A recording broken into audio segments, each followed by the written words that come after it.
Why are you excited to be here tonight? Because I'm just excited. Yeah.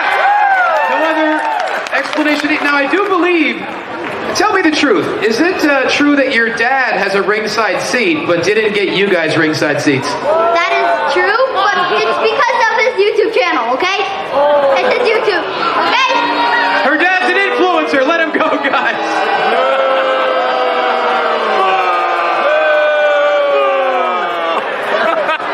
But your dad's awesome, right? Yeah. See, he's awesome! Can you believe that there's some people in this world that did not tune in to the Alliance Vlog podcast?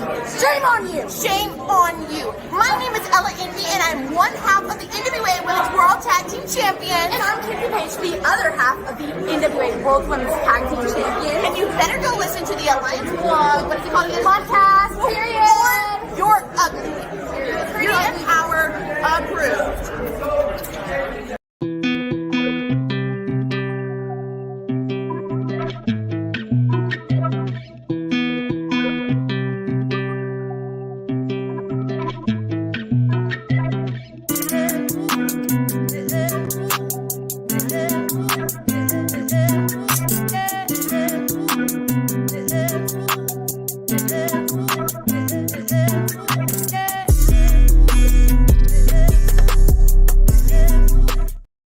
What is up, everybody? Welcome to the Alliance Guys presentation of the pre-party. One of these days, I'll get it right, I swear. I should write it up on the wall right here so that I can, I don't know, have it correctly when I'm starting the show. And then what's worse is that this light is too bright. It's washing my face out. There we go. There we go. That's a lot better. Hey, welcome to the pre-party. My name's Jake Callan. Each and every Tuesday, I share my passion for the National Wrestling Alliance with you, that hashtag NWA fam.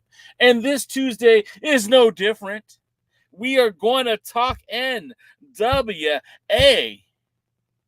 and a lot of other things too.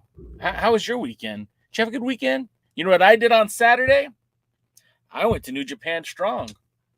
Yes, sir. I was at New Japan Strong in my backyard of Ontario, California.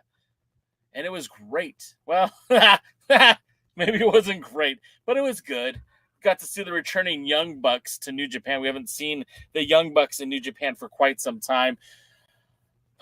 Man, John Moxley. Is anyone else excited about a John Moxley, IWGP World Champion? I'm not excited about John Moxley. I think he's easily the worst member of the Shield.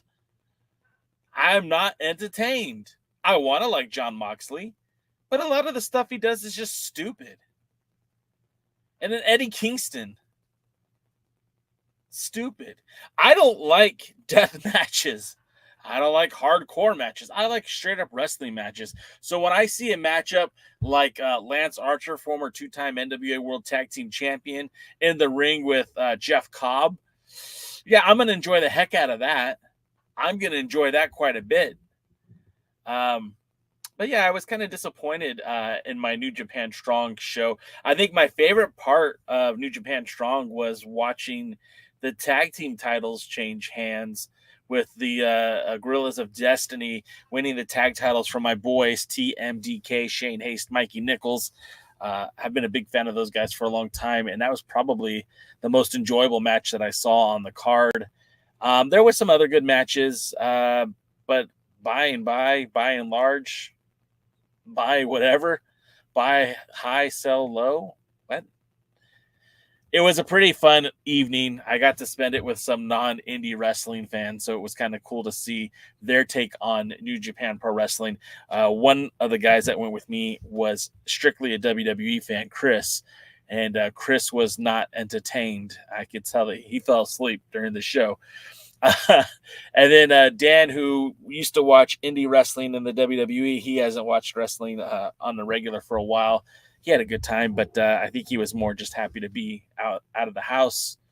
Mr. George had a good time. Yes, Jungle Boy was on that show. Jungle Boy teamed up with Kenta. I believe he teamed up with Kenta. Now I forgot. Now I have to go look. Let's see. New Japan Strong. Oh, you know what? I take it back. I also really enjoyed the West Coast Wrecking Crew, our very own former NWA World Tag Team Champion Royce Isaacs, who was on the podcast last week, teamed up with his partner, Jarrell Nelson, to take on Tom Lawler and Fred Rosser, and won, because we back winners on this show. Jack Perry teamed with Evil and Ren Narita versus Rocky Romero, Ishii, and DKC. But yes, yeah, he was there. Jack Perry was there. I forgot who he wrestled against, and I obviously didn't write it down. Oh, yeah, I did. I just said it. Jack Perry teamed with Evil and Ren Narita. And then, of course, Zack Sabre Jr. versus Tanahashi was a lot of fun, too. I don't want to leave that one out. Shingo and Yamura was a pretty fun match, too. And then Naito and his partner against Finlay and Kenta was a lot of fun. But you know, that's it for the New Japan talk. Double D says, I'm not a huge Mox fan either, to be honest, not a deathmatch fan either. See, Double D, you and I have a lot of the same interests when it comes to pro wrestling. I'm not a deathmatch guy. Never have been, never will be. It's just not my cup of tea. I went to one XPW show, and I never went to another one. And Devin Dowling says he hasn't watched any NWA since they jumped to CW. You're not alone, Double D. They lost a big chunk of the audience when they made the move to CW. Now, I get why they made the move to CW. It makes sense on paper, but I feel like it really did alienate some of the audience. It did. I mean, hell, half of, outside of America, you need a VPN to watch, which is a terrible slogan for your fan base. But there has been some bright spots on the show. There's been some low spots. Like, look, I'm not a fan of Rolando. I'm not a fan of Eric Smalls. There's some good wrestling happening in the NWA, but you have to be patient. You have to go through it. Willie says, "Hey, J. Cow, Rolando Freeman is going to jail for stalking Smurfette." He is Smurfette. Just dye his face blue and put a blonde wig on him. Double D says, Zack Sabre Jr. is a star. He should come to America and make that bread. See, I am of the... Look. Dave Scooby, you got me on that one. I'm going to get back to that, Double D, but I thought that was funny. Welcome to the VPN Wrestling Network. Devin Dowling, I do agree with you that Zack Sabre Jr. is a star. However, I feel like you diminish the allure of Zack Sabre Jr. by putting him in an American wrestling promotion. I feel the same way about Will Ospreay. I feel the same way about Okada. Man, those guys felt like superstars in New Japan Pro Wrestling. And now in AEW, I barely care that they're there. I will even say the same thing for Jay White. I mean, he made the jump. And what is he now? A six-man tag with Billy Gunn's boys? I mean, that is so beneath him, right? And I know that he had that title match against MJF, and there was a feud going with Billy Gunn's boys and Jay White versus Samoa Joe and MJF. But man, it was boring. It was boring. Jay White was the star in New Japan Pro Wrestling. It hasn't translated well, and I don't think that it's the best business model to just try to poach AEW or to poach New Japan talent for AEW. At some point, AEW is going to have to develop its own stars, its own storylines, its own creative, and quit borrowing from CMLL and New Japan Pro Wrestling. You look at, there's so many people out there that could be making AEW better, and we're not even seeing them on camera. I like Brian Cage quite a bit. Now, I feel like he would definitely need a manager, but Brian Cage is a guy that should be closer to the main event. Hell, watching Lance Archer in New Japan over the weekend reminded me just how fun that guy is to watch and how neutered he's been in AEW. And I get it, like that paycheck is probably nice, but man, he looked so happy being out there, throwing water on the fans, beating up the ringside security, getting in there with Jeff Cobb and just, big meaty men slapping meat. That's what I want to watch. And I just feel like that's not what AEW is delivering right now. So, Willie brings up that EC3 is going to take the 10 pounds of gold to All Japan Pro Wrestling. I'm going to talk about that in just a few minutes. In fact, I recorded a podcast that will probably air on Friday, maybe Thursday in the morning, about the 10 pounds of gold and its embark to All Japan Pro Wrestling later this month. Double D says he's going to watch the Carneyland series, though. I haven't jumped in on Carneyland. I haven't been super excited about it. A lot of this stuff happened like a year ago, so it's kind of hard for me to be interested in it. But, it is a short watch. I might go watch it. I don't know. I just, with everything else that's available to me right now, it's kind of hard to be like, yeah, let's watch 8 hours of Billy Corgan's life. I feel like I'm already a part of that, and I didn't even get credited in the TV show. Carrying around a cardboard cutout. Yeah, man. I mean, it's ridiculous. And there's so many talented guys on that roster. And I know they have a lot of people injured. I know there's a lot of people out. But, and it's funny, when you talk about AEW and you talk about New Japan, the thing that they share in common is an excessive amount of championship titles that are absolutely meaningless. It's kind of funny how the NWA has introduced a couple of brand new titles in the last month. They just crowned their Midwestern champion, and we'll talk about that in a moment. They're going to crown a Mid-American champion, and they still have a couple titles on the roster on Power that like the television titles for both the men and women have been bottlenecked with Max the Impaler. We haven't seen those titles being defended at all.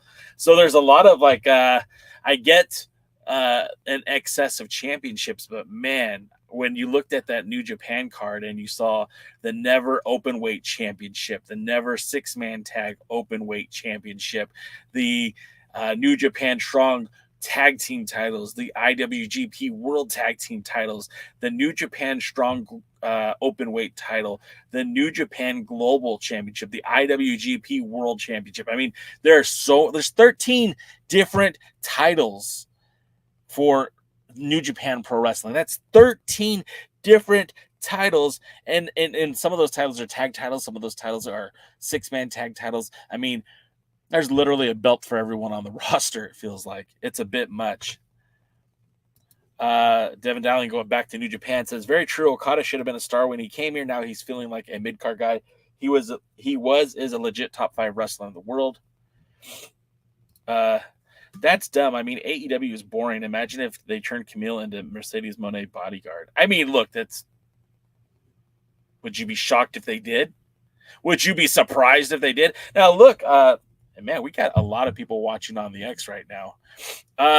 If you guys are watching, drop a comment, tell us hi, let us know where you're coming from. This is a community environment. I talk to you, you talk to me. We have a conversation while the camera's on me.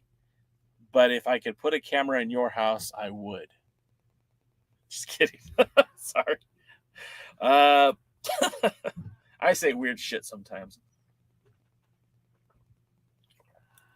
I wouldn't be surprised if that's how they introduced Camille to AEW, by making her an enforcer, a manager. I mean, a bodyguard. That's what they did with her in the NWA. She was Nick's insurance policy until she wasn't.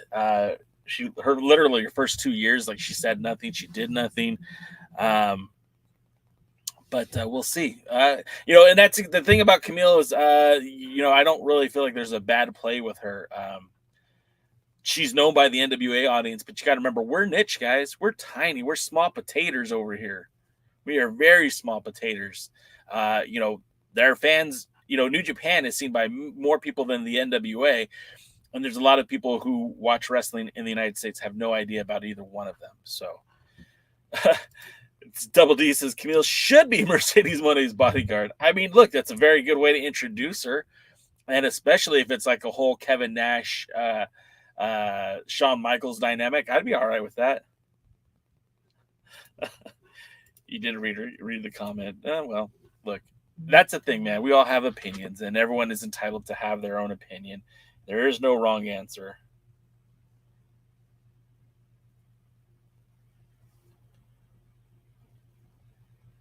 Anyways, okay. So let's talk a little bit about the NWA. Obviously, Crockett Cup is just a mere 4 days away. Dallas, Texas, here I come. I'll be on my plane Thursday night. Will you be in Dallas? You're gonna get. No, I won't say this time. You coming to Forney, Texas? I'll be there. DKM will be there. I need to get a rental car. Does anyone have any good connections at the rental car company? I need a rental car. The Crockett Cup is coming, and we have almost no idea who's going to be there. We do know that there is a world title match between Sam Adonis of AAA fame, formerly El Rudo in the NWA. He'll make his return on the 18th to face EC3, the essential character, the Overman. And, that's cool. I mean, look, I have nothing against Sam Adonis. I think he's a great worker. He's fantastic in the ring. My only problem with this is I just hate the fact that there's been absolutely zero build outside of a few promos that Adonis cut on, on social media. And he never has really anything negative to say, but I feel like there's more to be done. There's more to be said. And I'm just not feeling it. But the Crockett Cup is coming up. Like I said, we are just days away from it.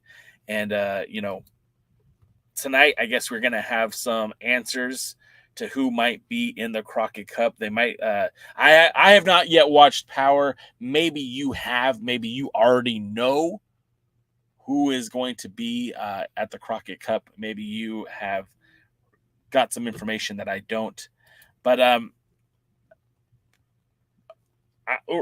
don't have much to say. I don't have a whole lot to talk about when it comes to the Crockett Cup because they haven't given us a lot to talk about. Now I'm going to break format here a little bit. We'll talk about Power and then get back to some of the things that are happening in the NWA. But we do know this, that tonight on this week's episode of Power, wow, we got Mims right in the front and center on that poster. That's looking sharp, man. Looking real sharp. We do have I don't even know what to call this. It's the Crockett Cup play-in match. So the winner moves on to fight for the number 16 seed. AM Fox and Kai Price, who I don't think we've seen before in the NWA, and if we have, it's only been briefly, will take on the Spectaculars, Spencer Slade and Rush Freeman, with Rolando Freeman in their corner, and they'll be wrestling for a opportunity to fight for the 16th seed. And another match is, this is also similarly a spot to fight for the 16th seed. We have the Cheese and Mike Orlando, not familiar with either one of these gentlemen, taking on the Heavenly Butterflies, who we've just seen only briefly. I think they had one or two matches back in Tampa. Incidentally enough, I think we're back in Tampa for tonight's tapings. Also on tonight's card, there will be a number one contenders match for the newly minted NWA National Champion, Tom Latimer, glossing himself the NWA National Heavyweight Champion of the world. We'll see how that plays out. But yeah, I mean, it's kind of, we're getting some homage for Cheese here, some celebration. By the way, that's the fan in the van. If you don't follow him on YouTube, you should. That's my guy, Big Chi. Chris Jarman says, is is this bad that we haven't gotten a lineup for the Cup? I mean, yeah, I think it's pretty bad. I bought my ticket sight unseen. I broke my common rule. I broke the first rule of Fight Club. I'm talking about Fight Club. There is no match lineup yet for the Crockett Cup. There's no tag team announcements. Now, we could assume that Trevor Murdoch and Mike Knox will be in the tournament. We could assume that Blunt Force Trauma will be in the tournament. These are all assumptions we can make. I would probably say that we could assume that we'll see, the Country Gentlemen. We could probably assume we'll see Talos and Daisy. We could probably assume we'll see Odinson and Kratos. But I haven't seen a definitive lineup. Devin says, when's the Cup? Saturday. Saturday is the Cup. And Willie says, Tyrus will be clogging up his toilet during the Crockett Cup. I don't want to think about that, Willie. I don't want to think about that. Noobs says Mims is Big E 2.0. I mean, he's not, right? But it'd be a lot cooler if he was. Look, Mims is great. We've had Mims on the show, and I would happily speak to Mims again. And I think he would tell you that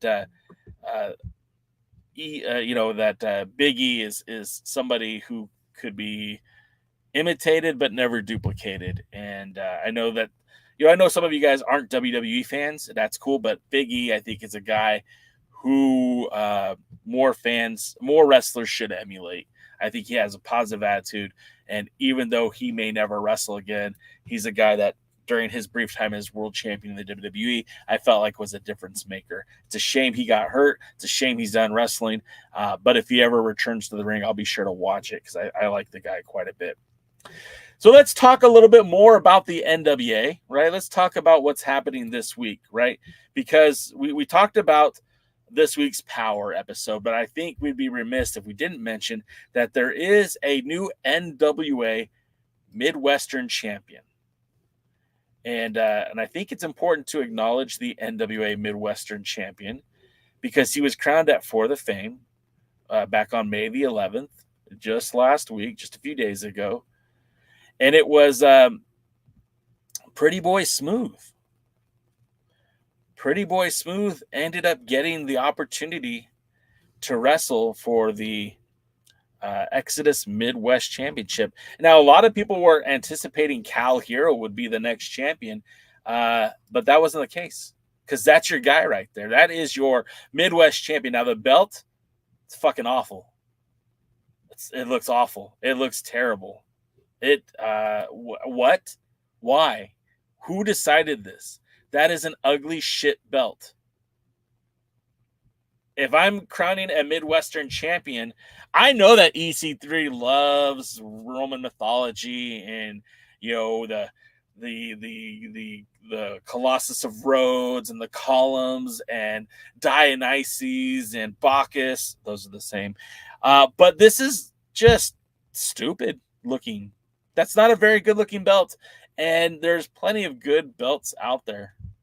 If you're not going to recreate the wheel, you're not going to use the old Midwest Championship, which they just should have done that. It's so weird to me that this is a brand that is built on history, tradition, legacy. I mean, they say it all the time. They try to connect themselves to Ric Flair's legacy. They try to connect themselves to Terry Funk and Harley Race. And yet they ignore that past every opportunity that they get. They just try to avoid, going back to those traditional times. I don't know. Maybe it's me. Maybe they don't have the right to use the old designs, but Jesus, that is what we decided to go with? No wonder EC3 won't come on this show. With 9, only 1 day for Crockett Cup, have 8 teams battle for the Cup. Winner can go after the World Tag Titles, or if Blunt Force Trauma wins, they rule the roost. Time to build up some teams. They wasted Murdoch's with Weeman. Yeah, I'm with you, Dave Scooby. I'm not a huge fan of putting Smalls with Murdoch and Knox. I just feel it kind of waters it down. Look, they had that, what was a very interesting match with the Southern Six, right? That matchup between Kerry Morton and Alex Taylor versus, the big boys, Trevor and Mike. It was a good match. And then, having Ricky interfere, that feels normal. That feels fine. But then Eric Smalls coming out and Rolando coming out and all the chicanery that follows that was stupid. It was stupid. And now how am I supposed to take Trevor Murdoch seriously and Mike Knox seriously when they're hanging out with a little person and he's punching people's in the balls? Punching people's in the balls. It should go on a t-shirt. I just don't feel like that was a smart business decision. Murdoch should be a badass butt-kicking duo. Do you guys remember the APA and the WWE? Okay, let's take it back to the WCW days. Let's take it back to NWA, Jim Crockett Promotions. Like, why not make them kind of like, I don't know, Dan Spivey and Sid Vicious? The Twin Towers. Like, I get it that they're not, excuse me, the Skyscrapers. I get it that they're not, the tallest dudes in the world, but in the NWA, they kind of rule the roost, to steal a word from Dave Scooby. And I don't know, like, they should just go out there and beat the crap out of people. We already have Blunt Force Trauma cosplaying as Doom. Why not bring back the Skyscrapers? Why stop there? We've got Kratos and we've got Odinson. Let's put face paint on them and call them LOD 3000. Sean Mega says Corgan thinks that crap is funny. He probably does. He probably chuckles writing that down. And then Eric Smalls can punch him in the balls. Having Smalls and Rolando Freeman makes any match look stupid. Yeah.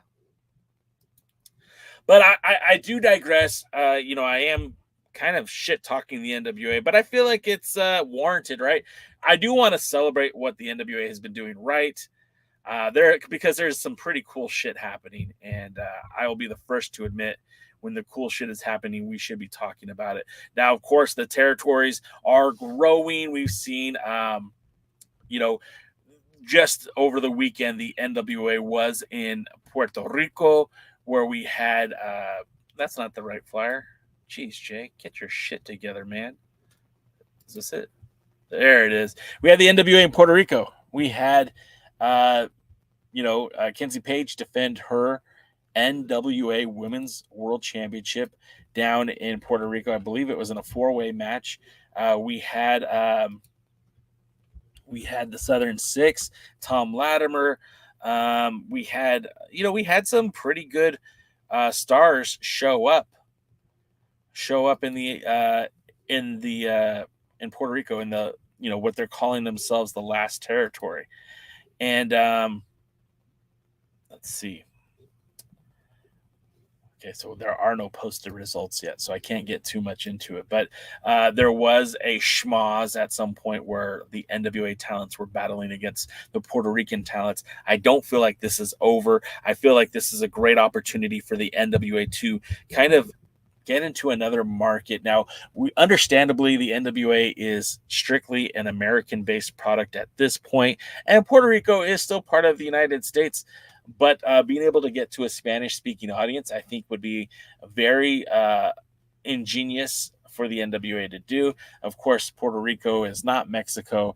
Puerto Rico is not Lucha Libre. So that isn't really going to benefit them. But, bringing in Sam Adonis, last year, The World is a Vampire, with Mecha Wolf and Alex Misery and Vampiro, I could see some crossover still continuing to happen. But I really think what we should be celebrating, what the biggest deal is of course, it's just been announced in the last 2 days. We have our world champion traveling once again. Now, the 10 pounds of gold, what made the 10 pounds of gold famous in the 1948 when the title was established, it's because it was supposed to be the title that was the embodiment of pro wrestling. It was the all of the world's champions. That's why Orville Brown and Luthez, well, mostly Luthez, went around and unified that belt with so many other quote-unquote world titles to make that championship the one true prize in pro wrestling. And when you had Luthez taking that title and wrestling all over the United States and wrestling in Canada, wrestling in Japan, when wrestling was still just in its infancy in Japan, it really kind of set the tone.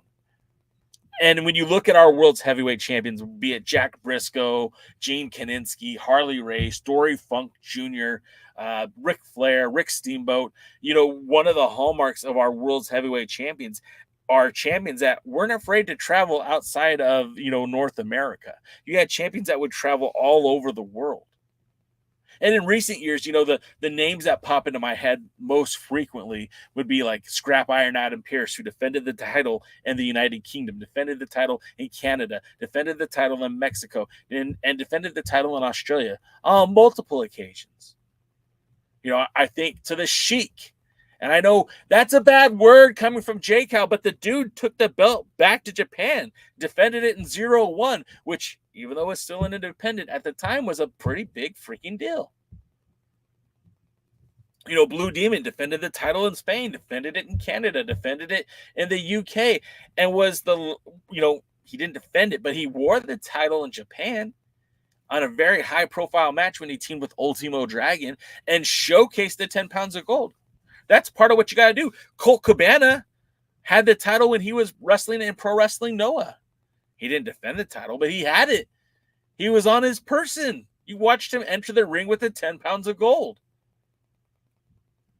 So, you look at the history of that, the title and the people who traveled with that belt. And, I mentioned Scrap Iron Adam Pearce because, in the last 30 years, he's one of the true touring champions. And if you like Adam or you don't, you have to respect what he did for that NWA brand. And likewise, Nick Aldis, somebody I'm not a big fan of personally, but you cannot deny what he did for the National Wrestling Alliance. He carried the title. He helped make it relevant once again. He brought credibility back to the 10 pounds of gold, which it surely missed. And he took the title to China. He took, where it had never been defended before, by the way. He took the belt to the UK, which obviously, that's a stretch for me. That's not as big of as an accomplishment. If you're from the UK, it's a lot easier to go back home, as opposed to taking that title and defending it around the world. But he did go to Australia with the 10 pounds of gold. He did wrestle in Canada as World's Heavyweight Champion, did highlights and pay-per-views as World's Heavyweight Champion. So all this gets all the accolades that you want to throw out there. But now we need to start talking about the essential character. We need to start talking about Ethan Carter III. You have to start giving the devil his due. Whether you like EC3 or not, that man is carrying the 10 pounds of gold in such a fashion that he's making history. 1987, some of you weren't even alive yet, was the last time that the 10 pounds of gold had appeared in All Japan Pro Wrestling. Do the math, guys. That's almost, that's over 30 years, right? Someone do the math. I don't have a calculator with me. Doty says the essential champion. And for what it's worth, I give Doty a hell of a lot of credit for manifesting the NWA working with All Japan Pro Wrestling again. That was his desire, his wish, his dream, and it's finally happening. EC3 taking the 10 pounds of gold to Japan. We posted it here on alliance-wrestling.com, the press conference with a Google Translate, so you could read exactly what was said. Riku Honda will be challenging for the 10 pounds of gold in just a couple of weeks. May 29th. That's 2 weeks from tomorrow. So after the Crockett Cup, if he is successful in defeating Sam Adonis, EC3 will head to Japan, All Japan Pro Wrestling, where something close to like 50 title defenses had happened in All Japan Pro Wrestling over the course of the last 40 years or so. He's not going alone because Odinson will be returning to All Japan Pro Wrestling with his on-again, off-again tag team partner, Paro. Now, you guys might remember Paro and Odinson. They made their debuts in the NWA after the pandemic. And I'll be honest, man, Paro wasn't living up to expectation, I don't think. And Paro was dispatched from the NWA, but he will be there in All Japan Pro Wrestling. And Dodie says 35 years. I didn't do the calculator. Yeah, I'm thinking that sounds about right, 35 years.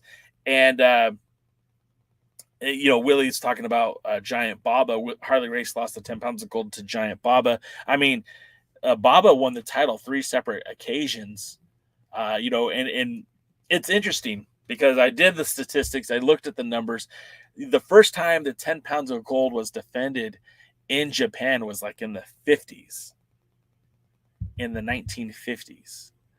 And then they had defenses in the 60s and in the 70s and in the 80s and in the 90s and in 2000s and the 2010s. And every time someone tells me that the NWA title is meaningless, it has no value, I scratch my head and think, why do all these promotions in Japan want to use the 10 pounds of gold? Why do they want to use the NWA Worlds Heavyweight Champion?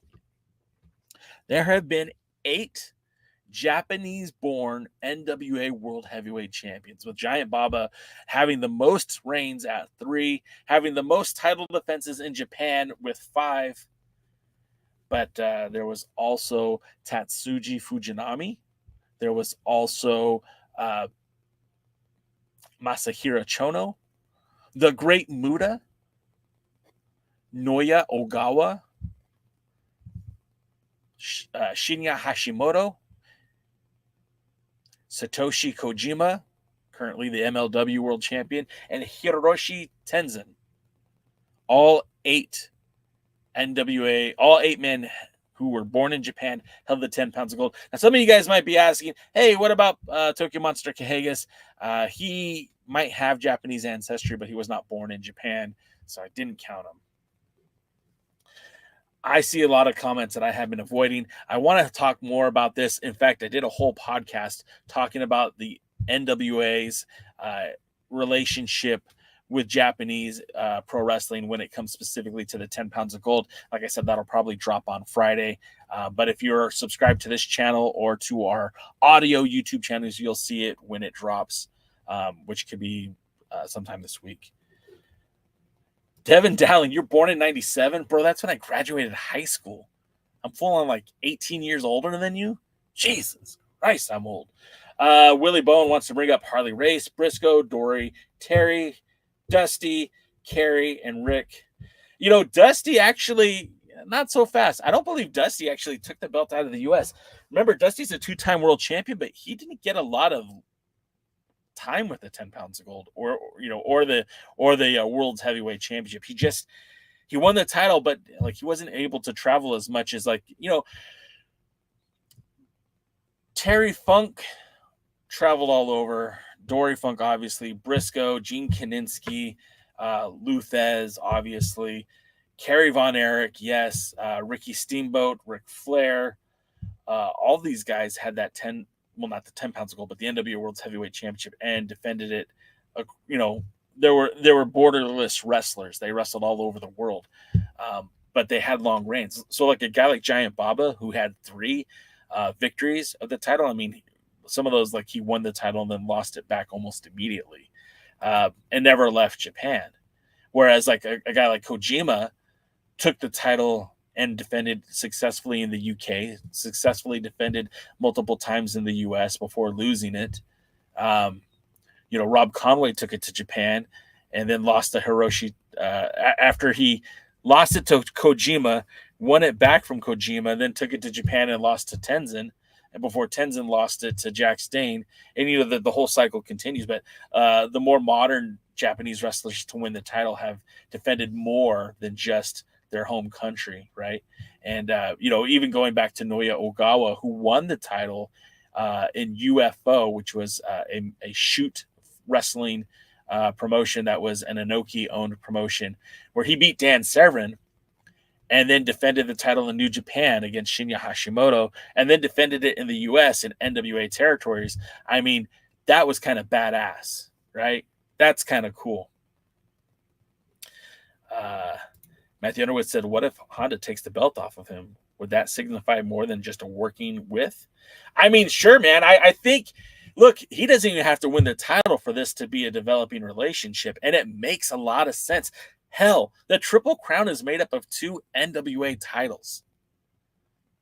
This seems like, on the surface, a wonderful idea to unify, not necessarily unify, but to reestablish a working relationship. Look, what does the NWA have to lose? They do a TV taping roughly once a month now. And I know what you're saying. Well, what about the signature live events? Those are TV tapings now. This is nothing but TV wrestling. They do one show about once a month.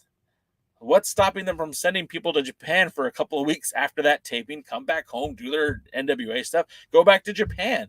That would be a perfect agreement and arrangement for the NWA. And likewise, they could do the same agreement, working style with All Japan Pro Wrestling. And if you hadn't know, All Japan Pro Wrestling has been sending talent to like a Pro Wrestling Noah. So, you know, All Japan needs some, or excuse me, AAA could definitely benefit from using some of the the American talent. All Japan could benefit from using some of the American talent. So, yeah, whether it's a working relationship or a one-off, it's still historic, regardless of what it means. If it means that they have a working relationship, the people who are going to benefit from it the most are guys like Trevor Murdoch, Tom Latimer, Silas Mason. You know, we have some super heavyweights that could really be difference makers if given the opportunity. Yeah. So yes, Mike, if you guys aren't aware of it, we did lose a friend last week. Media Mike has passed away. You might have known him as M5 Mike, WEC Whitman. He had a few aliases that he would use on here, but Mike did pass away. I feel like we tried to do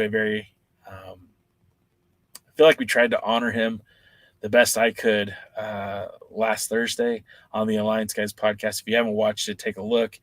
But Jeremy, our friend Championship Wrestling with Jeremy, actually did a 1-hour interview with Mike almost a year ago. And there had been a lot of talk about bringing Mike on, as one of, not necessarily an Alliance guy, but have him come on to the show and maybe do his own thing on our network. And obviously that never came to fruition.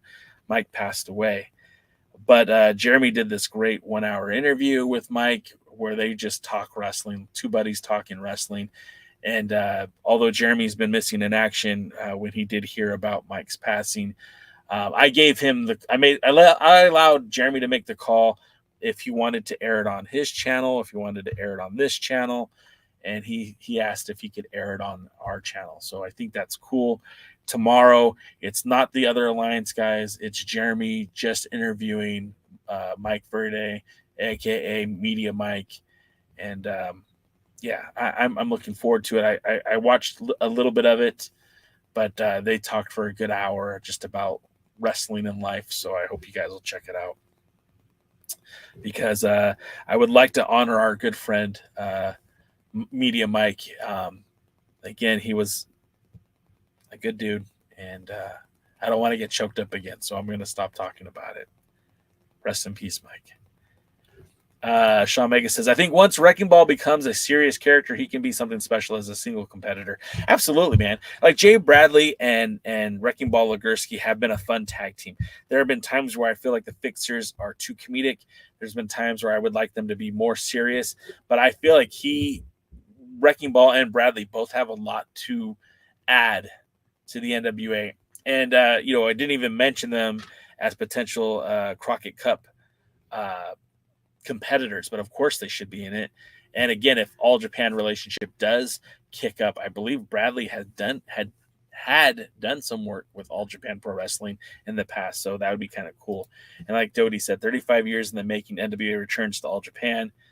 And Willie brings up Harley Race lost the 10 pounds of gold to Giant Baba. I also think, I want to say that Briscoe might have lost the title to him as well.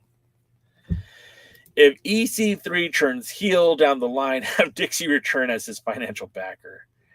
That would be some serious shit right there. People would lose their minds because the disconnect between Dixie Carter. I mean, EC3 is named EC3 because of his relationship with Auntie Dixie. So that would be kind of fun. Devin Dowling says, what happened with Paro in the NWA? He's been tearing it up in GCW in the Indies. I can't specifically say what happened, right? Because I'm not in the office and no one tells me anything. I feel like there might have been some concerns about Paro's commitment to the NWA. When I would watch him in his NWA matches, I don't feel like he looked very...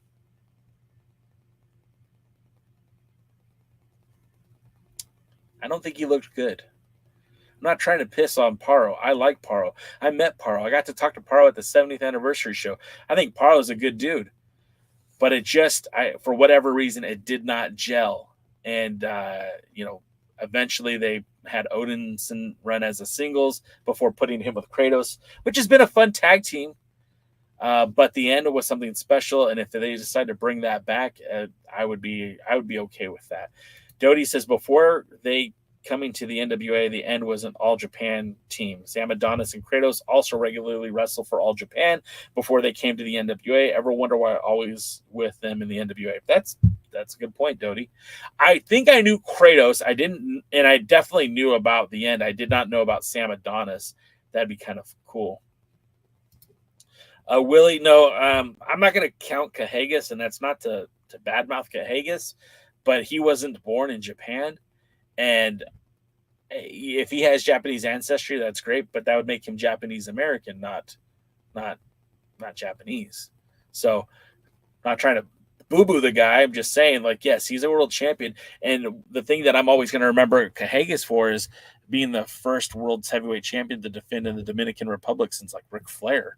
But I don't give him credit for being a Japanese world heavyweight champion. Matthew Underwood said, listen to the Von Erich's new podcast. Didn't know that Harley Race trained them. Yeah. A lot of people don't remember or didn't know that Harley Race trained a lot of guys. Harley Race, the World League Wrestling, they had a training facility as well. And his guys, his teams, his wrestlers would also appear in Pro Wrestling Noah. Race's connection to All Japan in the past opened up the doors for him in Pro Wrestling Noah when the two companies split.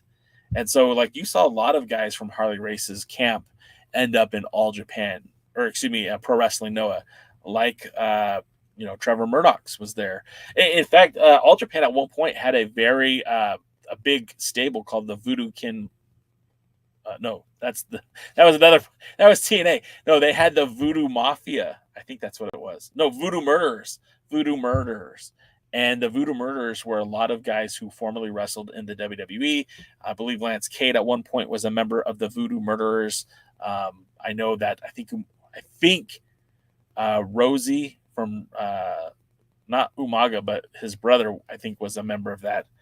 Anyways, there's a lot of history there with All Japan Pro Wrestling and American Wrestling, and it would be interesting to see if the NWA could make something happen. I don't want another New Japan NWA relationship where you have a figurehead like Bruce Tharp taking the NWA talents to Japan, unless it's going to be someone like someone like Black G's.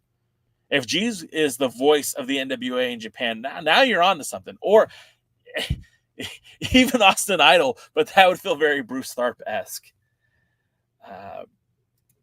Matt Von Erichs were trained by their dad and Fritz. Willie, he's talking about the younger Von Erichs, the Marshall and David. Did Cody defend in the Lesser Japan Company? Cody never defended the 10 pounds of gold anywhere, but he had one match against Willie Mack in Ring of Honor and then wrestled Nick Aldis for the 10 pounds of gold. So no, Cody did not defend in the lesser known Japanese promotions. But our pal Tim Storm took the 10 pounds of gold to Japan. He defended in a company called Diamond Star Wrestling. I don't even know if they still exist. They also had crowned new tag team champions during that time, where Rob Conway and Matt Riviera lost the titles to Road Warrior. No, not Road Warrior. He was their manager. I can't remember the tag team name, but then they stripped the titles off of them when Lightning One Era bought the NWA. Actually, no, I take it back. The Heat Seekers won the titles back, and then they froze the titles. Yeah, Cody never defended the NWA title in Japan, but he did wear it in New Japan, which is cool. That's cool as hell. I was there when he was in Long Beach. He defended the IWGP US Championship. No, he won the US Championship while wearing the NWA 10 pounds of gold. So that was pretty cool. The Southern Six in Japan would be dope.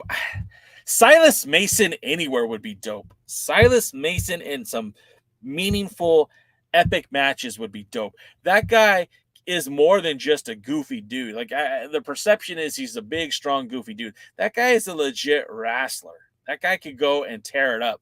I think he could be a shooter. And I don't think, it's very much like so he reminds us of Terry Bam Bam Gordy, but I think if he went to All Japan, he would look like Terry Bam Bam Gordy, and he beat the hell out of people. And I'm excited about that. If that is something that could happen, I say let's bring it, right?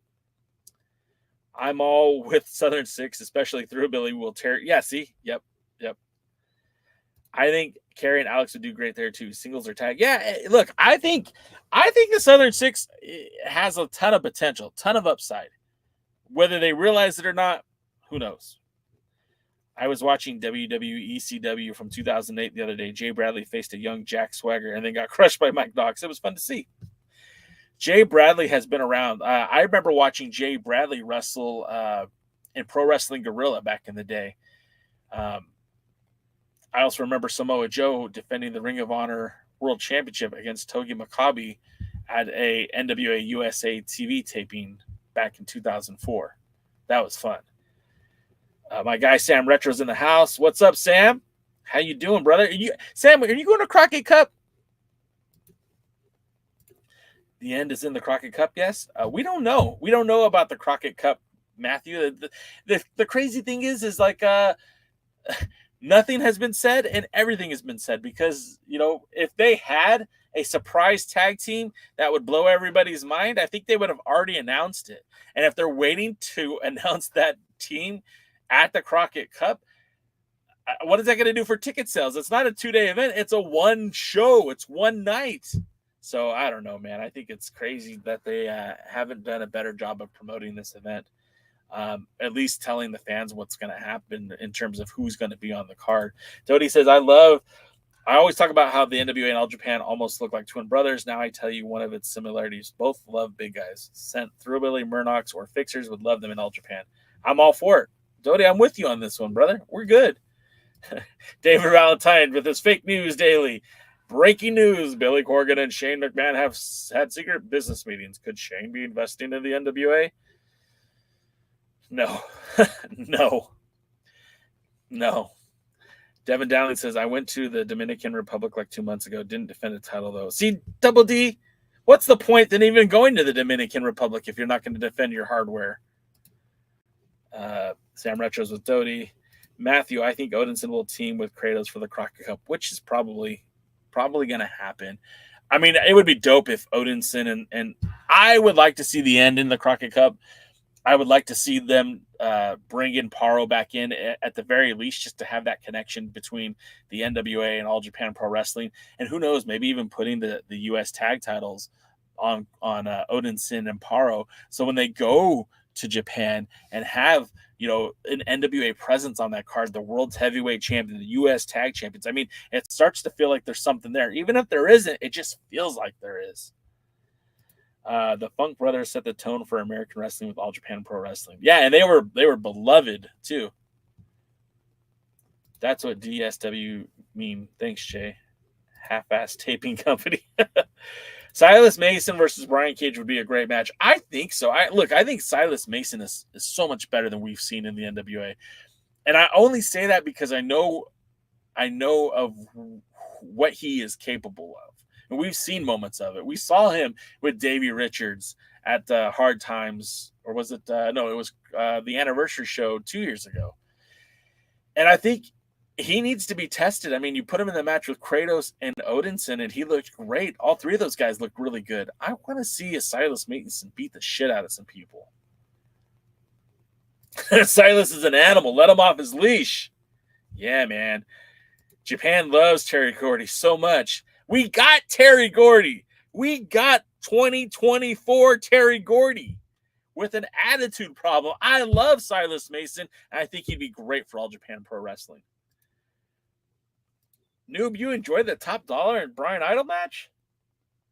Really? You're the only person I've heard to say anything positive about that. All right. David Valentine says, Beat Corgan is secretly trying to take the NWA to a higher level, so don't be surprised if Shane and Billy come up with a deal for investing in the NWA. Sure, okay. Not going to hold my breath, though, Dave. Aiden O'Shea? Sam Retro, who's Aiden O'Shea? I'm not familiar. Is Aiden... Wait, no, I don't know who Aiden O'Shea is. You're going to have to help me out with that one. I want Kerry to be more jacked, especially when he's aiming for heavyweight. Yeah, I mean, Kerry's out there telling everyone who will listen that he's a heavyweight and he wants to wrestle for the world heavyweight title, but he is not built as a heavyweight. Now, that doesn't mean he can't. It just means he isn't yet. Retro says he won't be at the Crockett Cup, but he'll be in Philly for the 76. I'll see you in Philly, my friend. Not having the Von Erichs is wild. It's not my money, right? It's not my money. So I could say shit like, hey, why aren't you booking the Von Erichs? But from what I've heard, the price tag that's attached to them, it doesn't warrant the cost. How many more tickets would you sell with Marshall and David there? Not David, Marshall and... I don't even know the other Von Erich brothers' name at the moment. How many more tickets are you going to sell? Is it enough to offset the cost? If you told me that it was going to cost you $3,000 to have those guys there, could they make the money off on ticket sales or merchandise? I don't know. You know, if you sell 100 tickets, let's say they sell 200 tickets to the show, right? 200 at like $30 a pop, something like that. How many more tickets are they going to sell because the Von Erichs are there? Guarantee a sellout? Okay. Is it still going to offset the cost it causes to bring them in?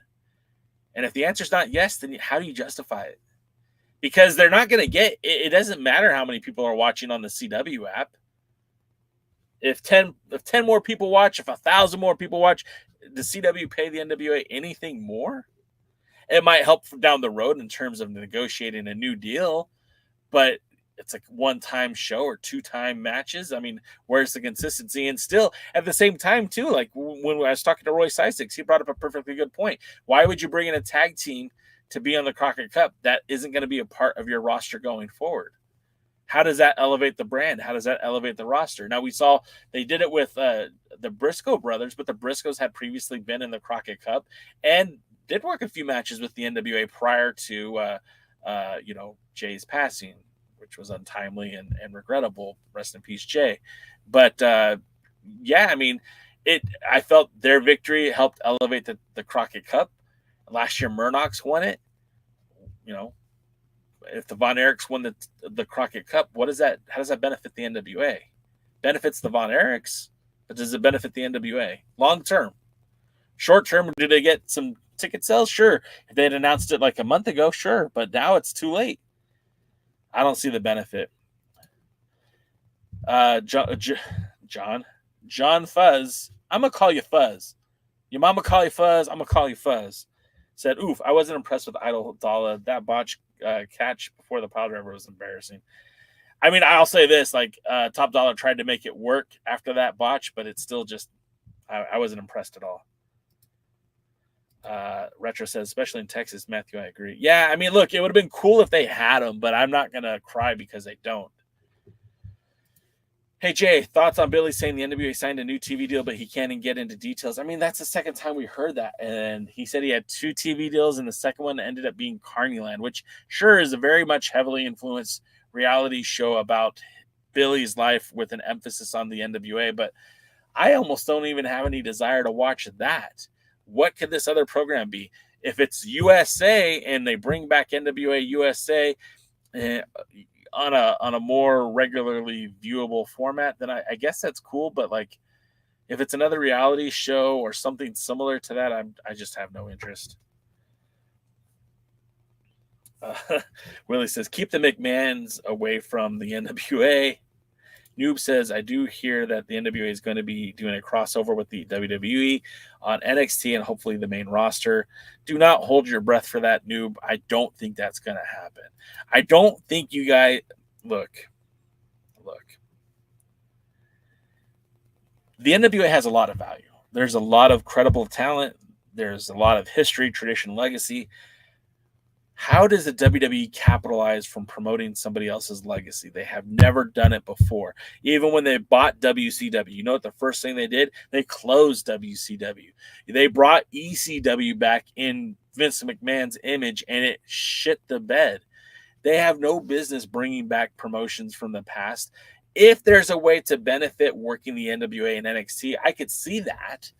But it definitely wouldn't equate to them being higher up on the roster. And I don't see that. I just don't. Even under Triple H's vision and his tutelage and him being a fan of the 10 pounds of gold and the history of the NWA, I just don't see it. I don't. And I'm a huge NWA fan, guys. I literally spend about 3 hours a week talking NWA with you guys. And if I didn't have this podcast, I'd still be doing that with other people on message boards or Discord or whatever. It just doesn't make sense for the WWE.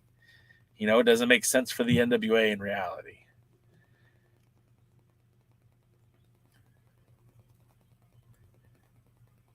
And the red sequin jacket was amazing on Silas. Yeah. Kerry, Tom, Natty feud incoming. Oh, Aiden O'Shea. Oh, okay. Yeah. Okay. Thank you for that, Dodie. I appreciate that. Kerry's healing is all. I mean, Kerry is great, dude. Kerry, I think, has a ton of potential. But, you know, I also say, Ross, thank you, Matthew. Ross, I also say that, you know, one of my favorite parts of the WWE right now is Dominic Mysterio, and I think he's the future of the business. So guys like him, guys like Kerry, hell, even guys like Logan Paul, I think are really good for the business, and I can't wait to see where it is in 10 years. Kratos is also with New Japan Strong, so he won't be involved with any NWA All Japan activity. Well, you know, and that's the thing, like, is Kratos still involved with New Japan Strong? Because, like, I was just there, and he wasn't. You know, Team Filthy is done. We haven't seen Danny Limelight in New Japan Strong. We haven't seen Kratos in a while. I don't know. Maybe.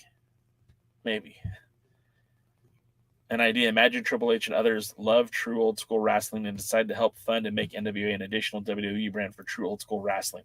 I mean, look, if there was a way to make it work, I'd say go for it. I just don't see that working.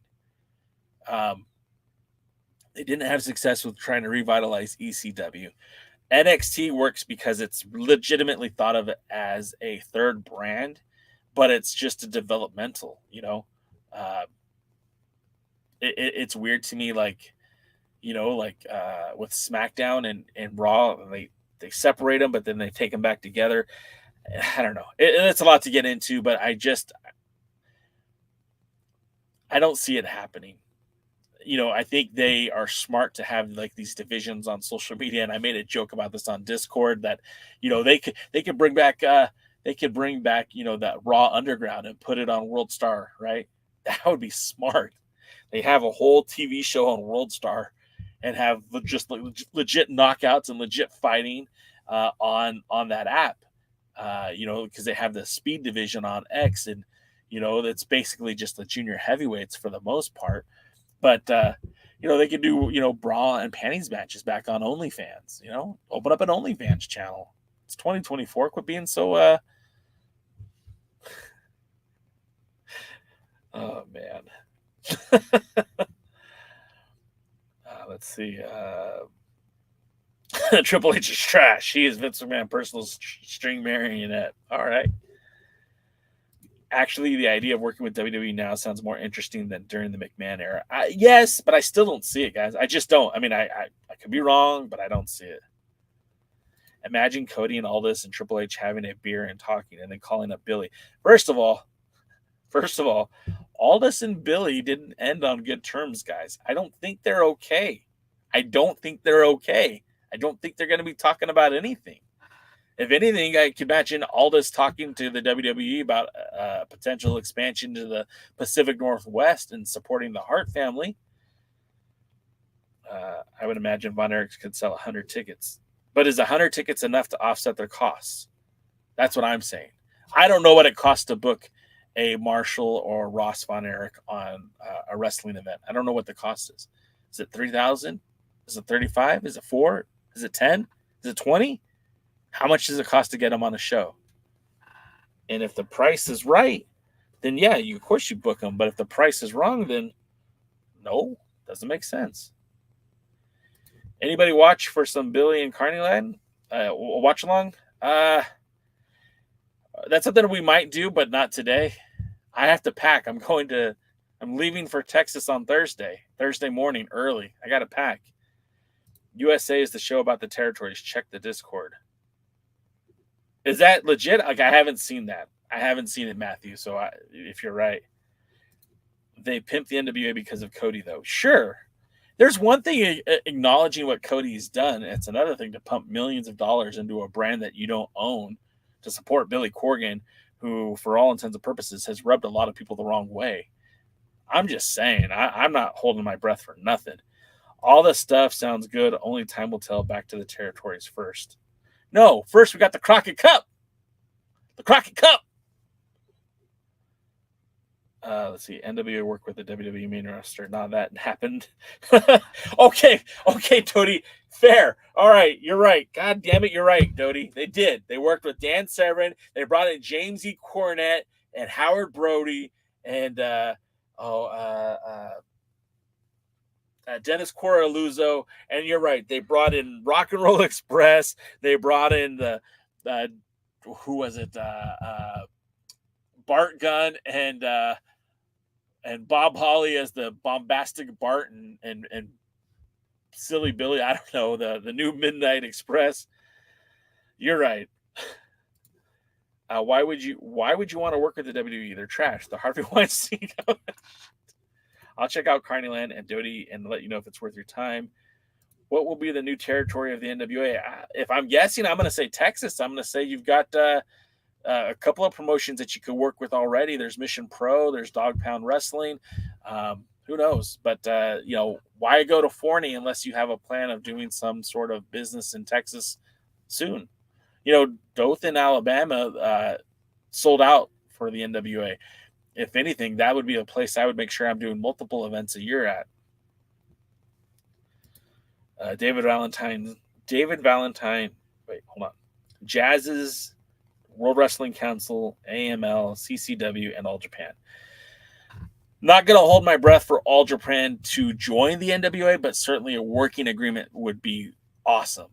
Also, with that being said, the World Wrestling Council, a working agreement would be awesome. Both of those, I think, are doable. I think could happen, and I think would make a lot of sense for all three parties. With that being said, I'm not going to hold my breath. Who is the NWA working with right now? Okay, they are Crossfire, which is the Kenzie Page and Kenzie Henry and Kylie Henry, the Henry sisters, also known as Pretty Empowered in the NWA. They're Crossfire. Joe Kazana Promotions, Joe Kazana. Exodus Pro, EC3. NWA Chicago, Brian Idol. FTW Wrestling in Florida, Brian Idol. World League Wrestling, maybe there's something there, but I'm not holding my breath for that yet either. I haven't heard a formal announcement yet on that. And then, everything else is just, we'll have to wait and see. Aldis and Cody are about to start feuding. Aldis is hurt, Matthew. How is he going to feud with Cody? I don't know if I care for WWE help with the NWA. Too many egos involved. Yeah, I agree with that. Dog Pound, I began to remember we haven't seen Rodney Mack in the NWA in, 2 years? Yeah, it's been a while since we saw Rodney Mack. You got to back the Mac. If I could arrange the time, I'm down for a stream along, Doty. Yeah, Crockett Cup is on Saturday. Gary said a territory show was in the works. I think Jazz's promotion's Dog Pound, yeah. And it sucked in 98 also. I barely remember it. They brought in Dan the Beast Severin, and not once did he defend the title. Now, he showcased the title. It would have been so dope to see the 10 pounds of gold defended on an episode of Raw. When just a few years earlier, you had Ultimo Dragon defending the NWA World Junior Heavyweight Championship as part of the octuple titles in WCW on Monday Nitro. It would have been so dope to see Severin have a title defense. Never came to fruition. If we can't get the Von Erichs in the NWA, how about the Billingtons? Sure, I wouldn't have a problem with that. The NWA is working with its territories don't count. Most of them are owned by NWA talent. That's kind of what I said. As the authority figure. Okay, all right. That's fair. Same. All Japan won't join as an NWA territory, and we don't need them to. Doesn't mean the NWA and All Japan can't start a partnership. Exactly. See, if you're expecting All Japan to be under Billy's thumb, that's crazy. Why would they do that? Let's look at this realistically. And I know we're past our hour, and I'll wrap it up soon, but let's look at this realistically. Billy Corgan runs a wrestling show that does one event, maybe two a month. One event, maybe two a month. That's between 12 and 24 shows a year. All Japan will probably do 12 or 24 shows this summer. Hell, they might do it in May. Why would All Japan allow Billy Corgan and the NWA to dictate anything to them when it comes to how they run their business? That's crazy talk. You could be a fan of the NWA. I'm a fan of the NWA, but let's be realistic. Why would All Japan allow Billy Corgan to tell them anything about running their business? Likewise, why would Ohio Valley all of a sudden, who's doing more dates than the NWA, start allowing the NWA to dictate to them, or WWC in Puerto Rico? None of that makes sense to me. I don't get it. Now, if we want to work together, hell yeah, I'm all about that. Let's bring the Triple Crown to the 76th anniversary show. That's technically an NWA title. 2/3 of it. It's not going to happen, but that would be dope. That would be cool. Let's bring the 10 pounds of gold to Puerto Rico.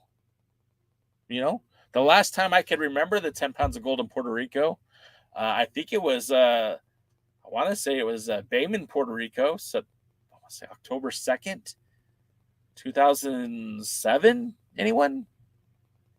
Adam Pierce? Brent Albright, 10 pounds of gold. Brian Danielson, special referee. Anyone? I'm just saying, I love the enthusiasm, but let's not get it twisted. Remember, the NWA, as it is right now, is a part-time wrestling promotion. Yes, they have weekly TV. They do 1 event to 2 events a month. Nobody should be saying, hey, Billy, tell me what to do, except for the territories that are working with them, because there is a benefit to that. They're getting that NWA name attached to it. It is mutually beneficial. NWA is looking bigger because of these territories. They're working together. They're promoting their champions together. It's a good move. But I don't think you could talk Puerto Rico, Japan, Mexico, Canada, UK, any of these companies to work with Billy and take orders from Billy. I mean, that's crazy talk. Okay. On the WWE thing, the vision is they throw the Cornettes a bone for a dedicated focus on pre-85 wrestling style, a true pure play with the budget to make a dude like Throwbilly. I mean, I get it, but I just don't see that happening. Remember, if the NWA wanted to start some partnerships in Japan, there's no suitable partner than their own twin brother. I love it, Dodie. Your enthusiasm is it's what I'm looking for. It's contagious. I'm all on board. I want them to work together. I 100% do. I don't think they're going to join, but I'd love to see them work together. TK doesn't own CMLL, AAA, NOAH, or New Japan, but works with all of them. This is true. This is true. Does he work with NOAH? I didn't know that one. Forbidden Door is going to be lit this year. I read Stardom is going to be involved. Yeah. I wish Mile High Muscle was still together and break them up during the Crockett Cup. Triple Crown defended at Philly, NWA 76. Yuma Azani versus Odinson or Kratos. Let's campaign Twin Brother Chartership. Let's go, Twin Brothers. I didn't know Noah was doing anything with the NWA or with AEW. All right, guys. Well, that's going to wrap it up. Again, tune in tomorrow where our friend Jeremy will be talking to the late Media Mike. This video was pre-recorded a couple months ago, and we will be releasing it tomorrow during the time that the other Alliance guys would run. I hope you'll check it out and enjoy and have that one more moment with Mike that I wish we could have had. Yeah, I'm not going to get into it because I don't want to cry again. And of course, on Thursday, there'll be a special edition of the Alliance guys live from Dallas, Texas. Your boy Jay's going to be out there. Maybe I'll catch a baseball game with DKM. Maybe Kevin Frazier will join us. And then, of course, this weekend's a Crockett Cup. Make sure you stay tuned to the Alliance blog, our social medias, YouTube, TikTok, Twitch, Instagram, X, Facebook. We'll be posting photos, results. Of course, visit alliance-wrestling.com for all your NWA news and information. Lastly, we have this really cool shirt that is for sale. If you'd like to help support the Alliance as we make our trek across the country representing this community, there's no better way than for $15 buying a shirt. It's a little bit extra if you need sizes larger than XL. I'm a 2X myself, so I pay a little bit extra for the shirt. But it's a nice shirt. It's a cool shirt. And there are more designs on the website. You can check them out. The merch link is in the bio. Until next time, guys, so much. I appreciate you, and we'll see you at the matches. Thanks for checking out the Pre-Party, a presentation of Alliance-Wrestling.com. You should hit that subscribe button and join our community. I also want to remind you that we recap NWA Power every Thursday at 8 p.m. in the live stream. We try to stay social, so find us at the Alliance blog. And until next time,